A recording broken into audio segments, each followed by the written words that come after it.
Well, I guess the Sun family have two new arrivals on board. Hey guys, DB right here, and today, continuing with day 2 of Gine week, I am continuing with what if Gine, the mother of Goku, survived? And well, the last part definitely threw us a few surprises and almost completely changed the entire script. Due to a couple of comments and message requests actually asking me to have Ranch from Musco X's What If appear in this What If, and not gonna lie, I wasn't too sure about the idea at first. Ranch being the mascot of Musco X channel and Barney being the mascot of mine, but eventually, well, what can I say? You guys weighed me down. You guys weighed me down to the idea, and I got to admit, it would be cool to see Barney and Ranch having an interaction. Plus, we finally get to have Ranch interact with her grandmother, Gine. So, yeah, I figured, why not? Let's have a little bit more fun with this.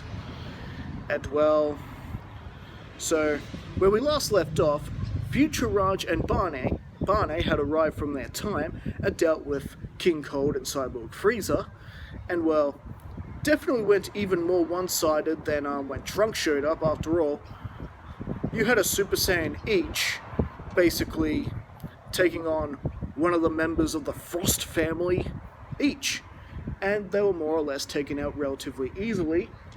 And then, well, after speaking to Gine and Bardock, warning them about the androids, the threat of the androids, and as well as the revealing who they are, and of course leaving Goku the heart virus medication so he doesn't end up dying before he can make a difference in the story.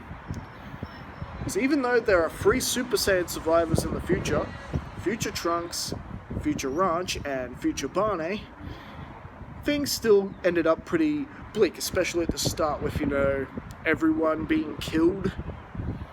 And well, if they can make that difference so there's not any huge devastation and the human race barely surviving, then yes, why not? Not that they realize how time travel actually works yet.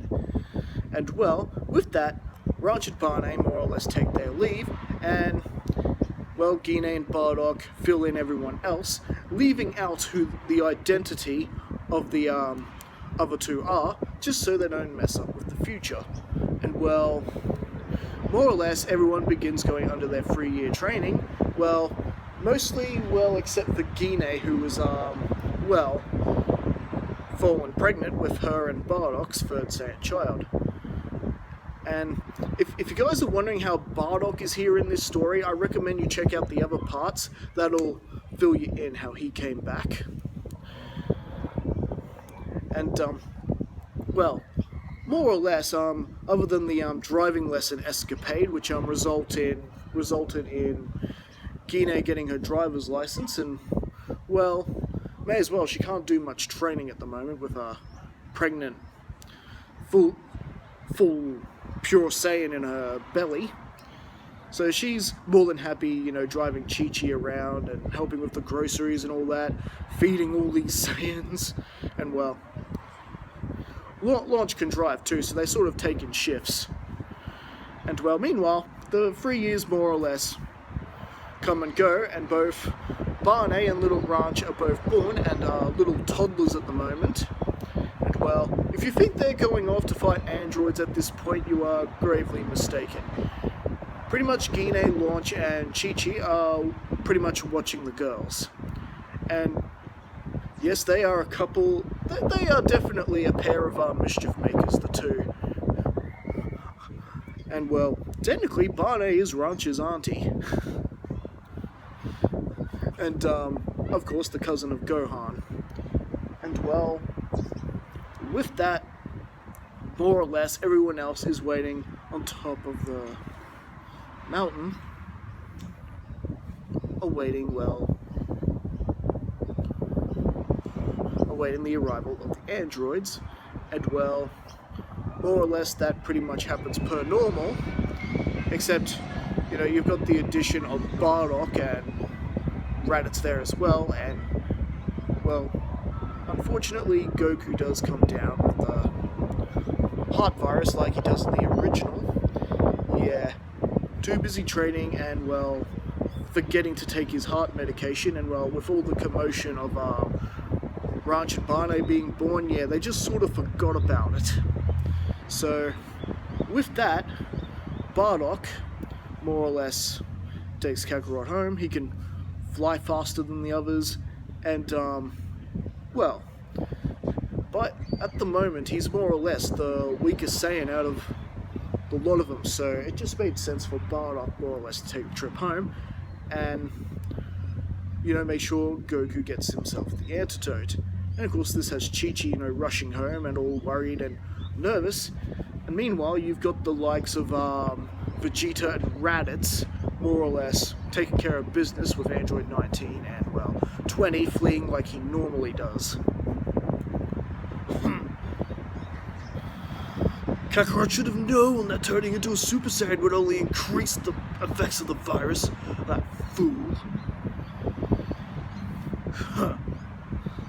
And, well, with Raditz and Vegeta sort of working together, battling with 19 and 20, even though they don't really like each other and can't really stand each other. After all, Raditz was Vegeta's underling for so long. And, well, did kind of oppose him during the Saiyan arc. Their teamwork was still flawless after all this time, and this forced Dr. Gero, Android 20, to run off and begin plans to unlock Android 17 and 18. And, well, this is where future Raj and Barney reappear. They're looking at the devastation of South City, thinking that they were too late. They haven't made a difference at all. Nothing they did mattered. However, then they could sense, you know, a fair few of the power levels over there, so the battle was still going on. Maybe it isn't too late.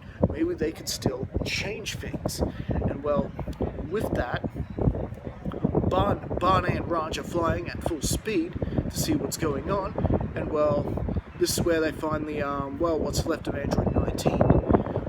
What's going on here, Barney? This isn't one of the androids. I know. I don't understand. I don't know what's going on here. We knew us coming back may have changed things, but I don't think they would have changed this much. Come on, let's go find the others. At least then, maybe we'll be able to make sense of the whole thing. And, well, with that, Ranch and Barney do indeed catch up to the others, and, well, they're just as baffled to wondering who this old guy is they're fighting. This android. They go, what?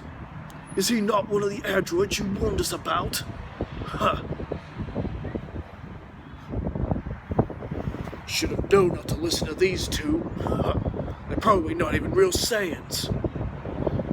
And, well, with Piccolo accidentally saying that Raj and Barney were back, because remember, Piccolo overheard everything with his Namekian ears. And, well, this is where Raditz Piccolo go, Barney? That's my baby sister's name. Of course, Saiyans from the future. That is Barney. And Raj, that's my daughter. And this is, well, taken everyone aback. Everyone is shocked by this discovery. And, well, Dr. Gero takes advantage of the commotion and more or less runs away and escapes. Ha! You think you guys have won? I am going to release Android 17 and 18 and they will destroy you!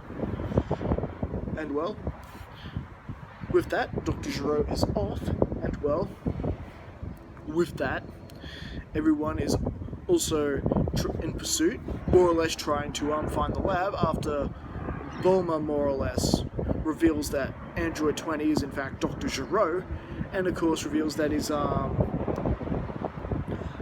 lab is somewhere just in those mountains. Well, with that, everyone flying off, Raj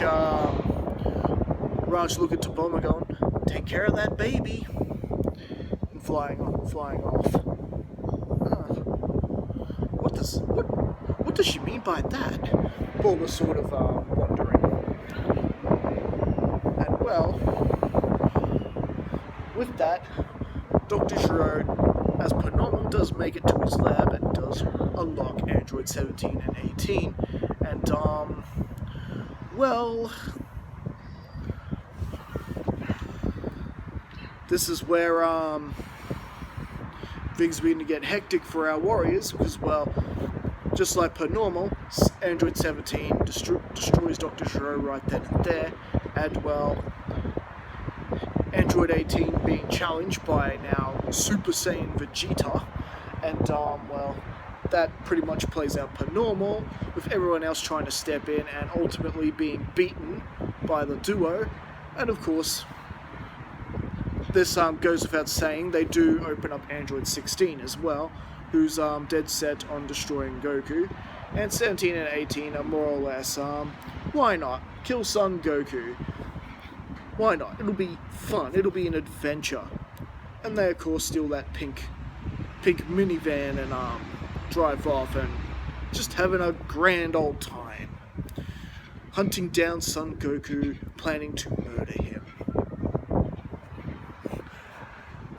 Not half obvious that Akira Toriyama was a fan of the Terminator. Time travel, killer cyborgs, yeah. And well, with that, Piccolo flies off, pulling his usual stunt, pretending to be evil. And well, what he's really doing, of course, is going to the lookout, preparing to merge Kami. Meanwhile, Bardock, and with Gine and Chi-Chi all at Goku's bedside, they're just trying to more or less get Goku out of it. But it is becoming obvious that the medication is indeed working. Goku is more or less settling down and stabilizing at least. And well, with that, Krillin and the others arrive and inform Bardock, Gine, and everyone else what's going on. And they decide it's best that they move Goku off to Master Roshi's. And since, well, the androids are heading there, it's probably a good idea that Gine, Chi-Chi, Launch, and the two little ones pack up and get out of there as well. So everyone is on board the plane on their way and hiding Goku off at Master Roshi's, while Vegeta's sort of licking his wounds and his damaged pride that these androids actually managed to get the better of him. He's not liking this one bit, and well, with this harm and that Goku is now hurt, Gine wasn't really intending on getting involved in this battle. She was more than less happy with being a mother to her newest child and being a grandmother to Ranch.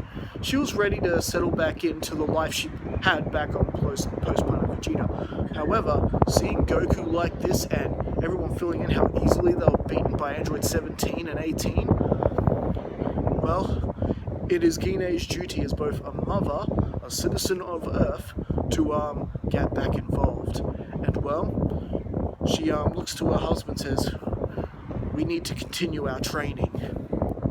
Bardock, of course, close to hitting the Super Saiyan barrier himself. The only reason he hasn't really done it yet is, well, lack of motivation. And well, with that, they sort of fly off to some of the many empty islands around Roshi's place, around Roshi's island, and well, more or less continue their training. Just somewhere sort of out of the way from everyone. Their blows are not going to cause too much of an aftershock and disturb everyone. So well, Gine and Bardock do actually manage to train, and well, more or less, Bardock does manage to break the Super Saiyan barrier during their little bit of training. And how does he do it? What kind of motivation does he get? Well, Gine basically reminds him of what happened to his crew at the hands of Frieza, and that the same thing could very well happen here. This is their second chance. Let's not waste it, Bardock. We cannot let these androids take everything from us, just like Frieza did once before. that was enough for Bardock to hit his motivation to transcend into the ranks of Super Saiyan. And well, needless to say, their training is more or less going well. Gohan more or less sneaking and training on his own on Roshi's Island whenever Chi-Chi's not looking, like he does in the original. And well, meanwhile, Piccolo has indeed come to the lookout, and he is trying to convince Kami to merge with him. However, Kami is looking to see how the rest of this threat's going to play out. However, him sensing a great evil and all these life forms suddenly vanishing in this area called Ginger Town, well, this is where Kami agrees to finally merge with Piccolo. And meanwhile, well, in between all that, Trunks was able to, not Trunks, sorry, Barney and, I forgot about Barney and Ranch, sorry, Future Ranch, after getting a fax and call from Bulma about the time machine, she more or less goes off, and they do find the, time machine that Cell arrives in.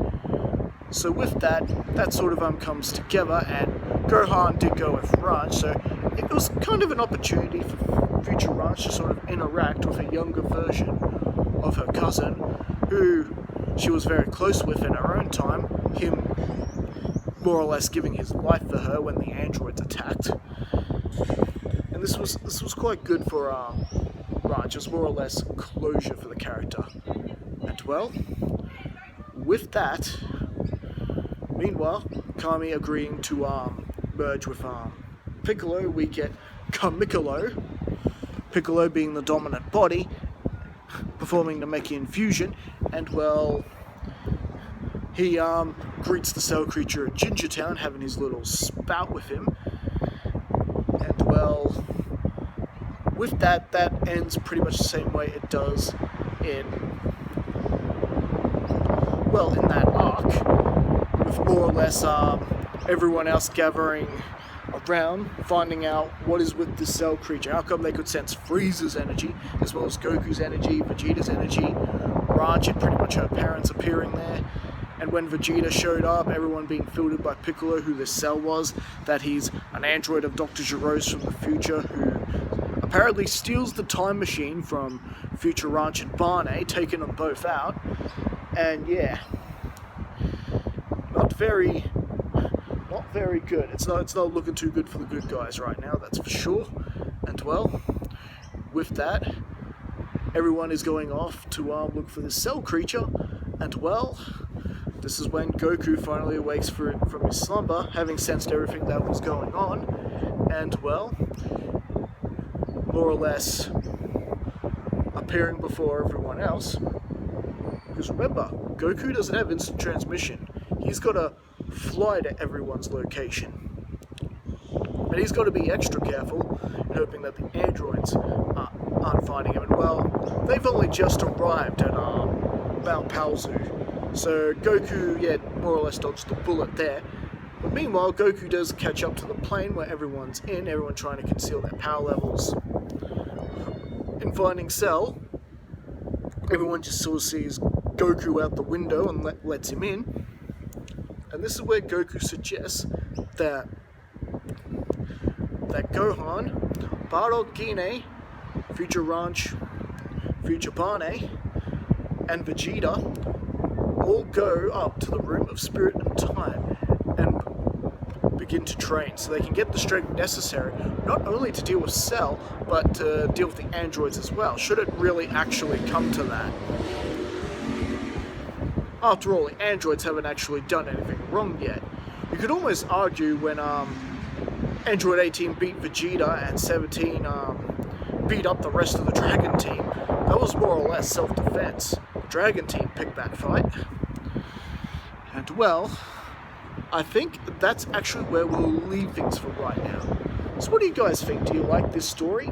And well, let me know in the comments who you think should go into the Room of Spirit and Time and with who. All the Saiyans are going to go in, but in which order? Should it be Bardock and Gine go in together? Bardock and Future Barney go in together? You know, we got endless combinations we can use here. Who's going to go in with Goku? Who's going to go in with Gine? You know, let me know, guys. And who's going to end up going in there with Vegeta?